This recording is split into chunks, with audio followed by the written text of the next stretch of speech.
सज्जनों, संत श्री गाते हैं, जय जय श्री राम कथा, जय जय श्री राम कथा। इसे श्रवण करने से मिट जाती 100 जन्म जन्म की व्यथा। जय जय श्री राम कथा, जय जय श्री राम कथा। राम कथा 100 जन्मों की व्यथा तो मिटाती ही है। पढ़े लिखे लोगों को, दिमागी कार्य करने वालों को बुद्धि विश्राम भी देती है और आनंद भी प्रदान करती है। साथ साथ कलयुग के सारे दोष पाप को भी मिटा देती है। बुद्धि विश्राम सकल जन रंजन, राम कथा कलि कलुष विभंजन। इसलिए सज्जनों, श्री रामचरित मानस के प्रति न्याय तो तब होगा जब हम जीवन में समस्त व्यवहार के साथ साथ परमार्थ तत्व को भी प्राप्त करेंगे। और वह परमार्थ तत्व प्राप्त होगा श्री राम कथा के माध्यम से, क्योंकि राम कथा सर्वत्र सर्वकालिक सार्वभौमिक सर्वव्यापनी है। भगवान राम विश्वामित्र जी के साथ विश्वामित्र जी के आश्रम में पहुँचते हैं और वहाँ भी कथा विश्वामित्र जी राम जी से कहते हैं, भगत हेतु बहु कथा पुराना, कहे विप्र यद्यपि प्रभु जाना। भगवान जानते हैं, लेकिन विश्वामित्र जी राम जी को कथा श्रवण कराते हैं और नरोत्तम भगवान राम कथा को भावपूर्वक सुनन करते हैं।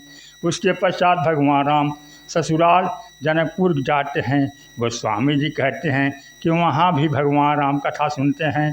कहत कथा इतिहास पुरानी, रुचिर जनी जुग जाम सिरानी।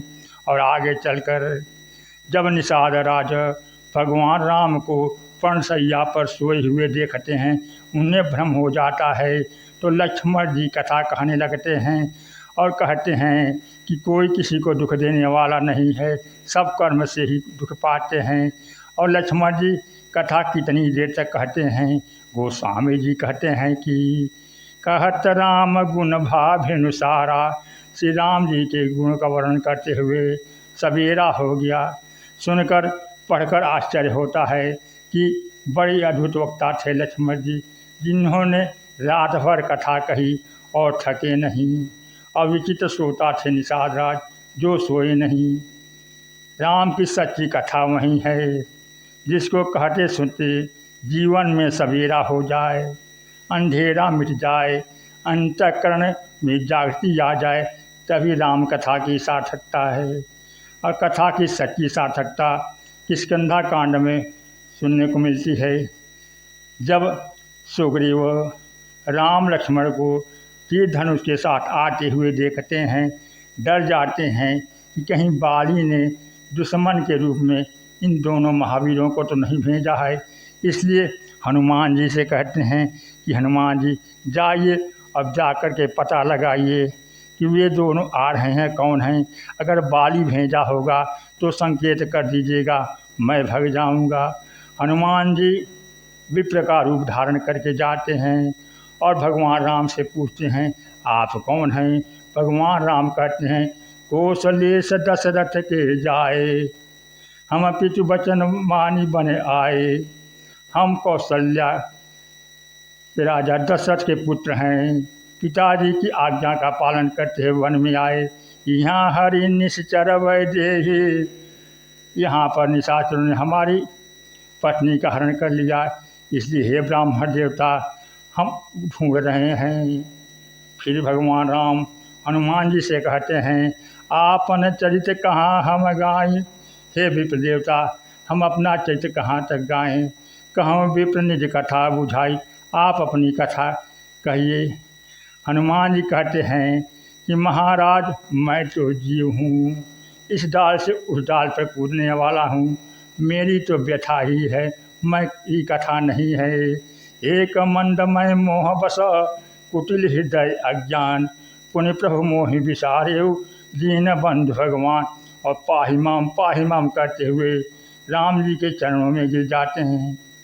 भगवान कहते हैं कि ब्राह्मण देवता, तुम यह कथा सुना रहे हो, कि व्यथा सुना रहे हो।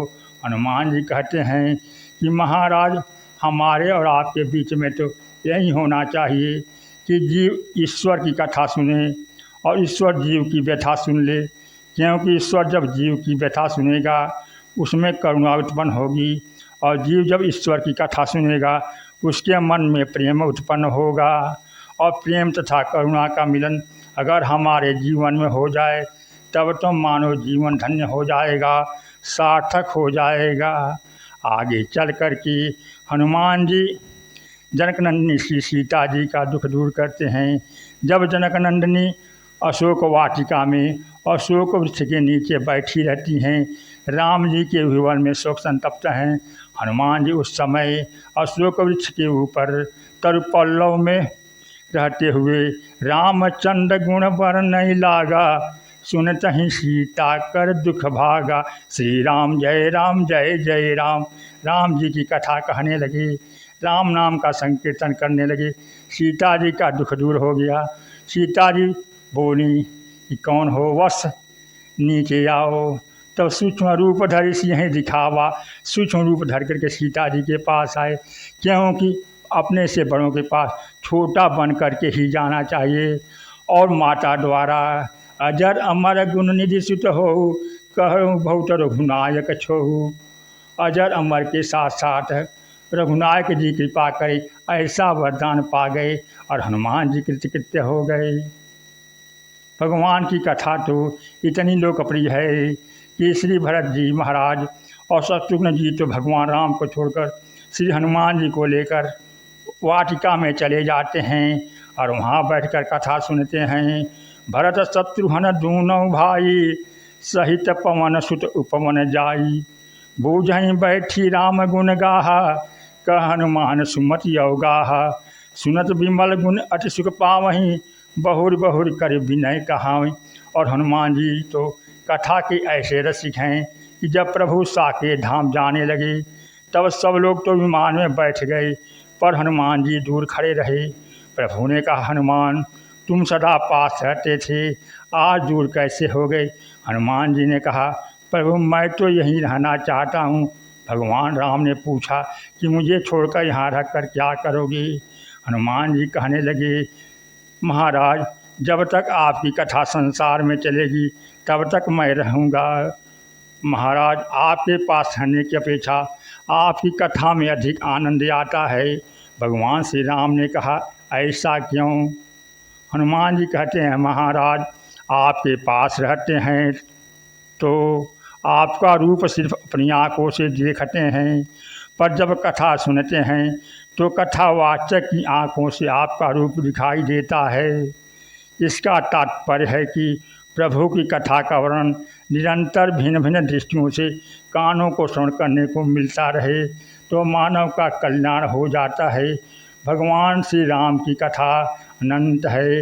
राम अनंत अनंत गुण अमित कथा विस्तार, सुनी आचार्य जन मानिए जिनके विमल विचार। आप लोग अपने श्रवण समुद्र में कथा की सहिता को धारण कर रहे हैं और धारण करते रहेंगे। मुझे विश्वास है कि आप सबके हृदय में प्रभु का निवास अवश्य होगा। अव्यक्त प्रभु व्यक्त हो जाएंगे। इसलिए सज्जनों, आप सबसे अनुरोध है, अगर चैनल पर नए हैं तो चैनल को सब्सक्राइब करें, कथा वीडियो को लाइक करें, हाइप करें, प्यारा सा जय श्री राम कमेंट करना ना भूलें और जनरंजन में जन कल्याण में शेयर करना भी ना भूलें। राम कथा मित सागर, ठाह न पावै कोई। संतंग संजो सुने, तुम्हें सुनावै सोई। बोलिए सियावर रामचंद्र की जय।